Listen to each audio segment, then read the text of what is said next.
boy de chez Suzuki. Allez, c'est parti, la découverte du 1050 V-Storm.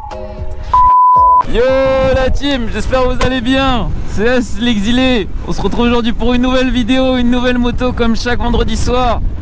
Aujourd'hui on est sur la V-Storm 1050 DE en version XT.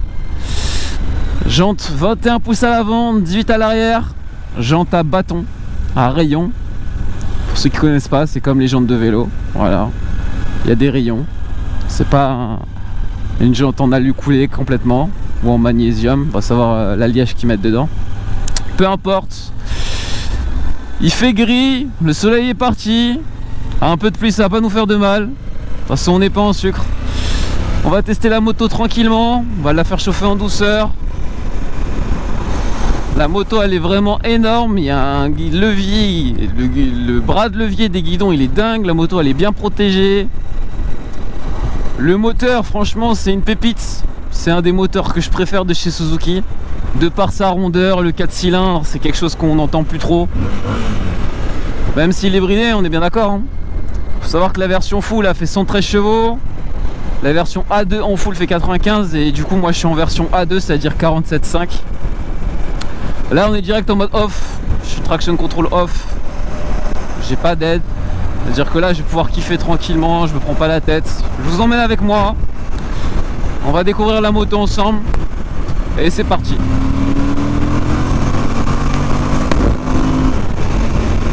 Franchement ce moteur là il marche tellement bien, je comprends pourquoi j'avais kiffé la GSX-S 8S hein.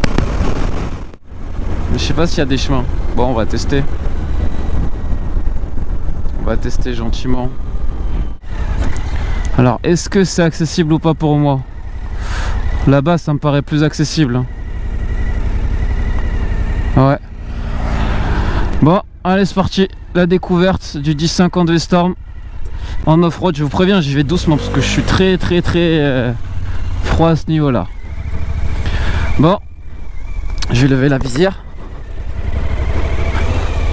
Ça glisse plutôt pas mal, hein. Faut pas que je me merde sur ce plan là. Question feeling, on n'est pas sur une Ténéré et c'est pas du tout le même chemin. Le tronc d'arbre je vais le passer ou il est quand même haut. Sacrée question hein. Ça me ferait chier d'abîmer la Suze. Mais le ventilo il s'active. Du coup voilà Suzuki V-Storm 1050 version XT.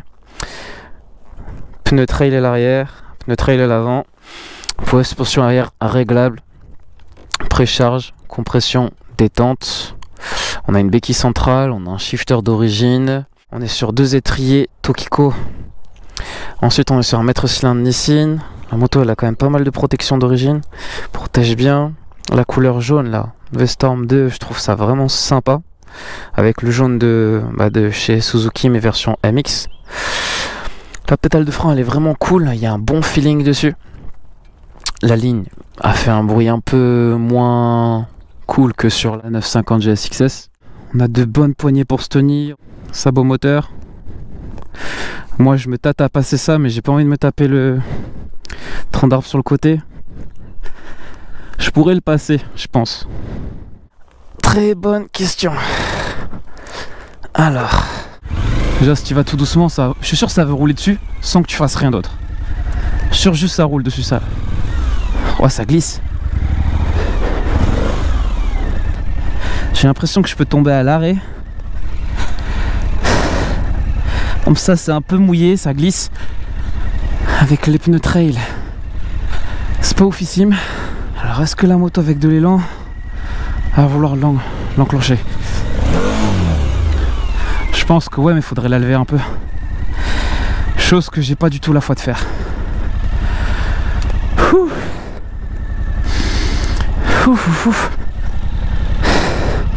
Sinon la moto elle a vraiment un centre de gravité haut. Ce qui fait que quand elle perd beaucoup d'angle, elle est lourde. Mais elle reste super maniable. Je me dis aussi c'est pas ma moto. Du coup j'ai pas envie de la faire tomber. Mais les mecs qui sont à l'aise avec ça franchement je vous respecte. On va la faire refroidir vite fait.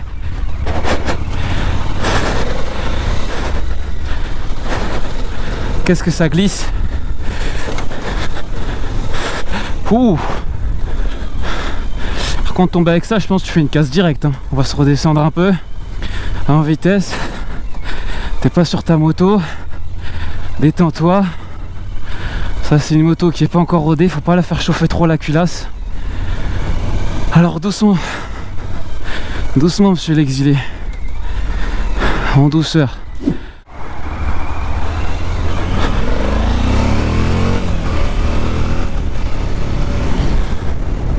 Ah sa mère, qu'est-ce que ça fait du bien de sortir ce bourbier. Par contre cette moto, franchement elle reste confortable. Moins qu'une GS ou une Tiger. On va se mettre en première pour faire le premier rapport engagé. Voilà, personne derrière, non. Voilà, on est en première à 17. On ouvre en grand.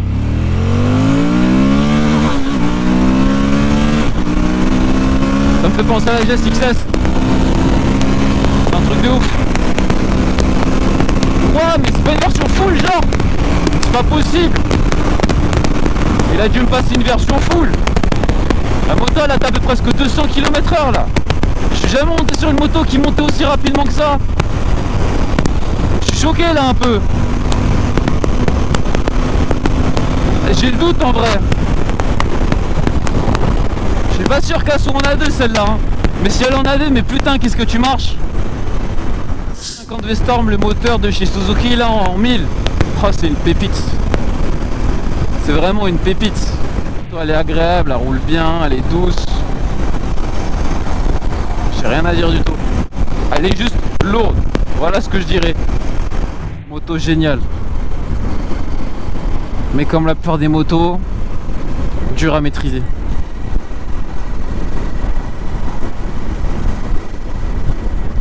Dur à maîtriser. Le frein avant, qu'est-ce qu'il a un feeling de ouf. L'arrière, il met vraiment du temps à s'activer et c'est vraiment un très bon côté qu'ils ont fait pour un truc off-road. On dirait limite tu bloques la roue et l'ABS s'active. Les gars, prenez soin de vous. Moi je vous dis à la semaine prochaine comme chaque vendredi soir à 17 h. D'ici là, je vous fais des bisous et je vous dis à plus. Pour monter sur un trail, on fait hop, hop là. C'est un petit coup de bascule. On retire la béquille. Putain, c'est dur, hein. On est loin du level de Tom Barrer. Si vous voulez des conseils pour reconduire un trail, moi je vous dis allez regarder ses vidéos à lui. C'est un bon. C'est vraiment un bon. J'aime bien ses vidéos. Il y a du taf dessus. Il est doué. Qu'on se moque pas, hein. Le mec il est vraiment doué. On est loin de mon niveau de débutant.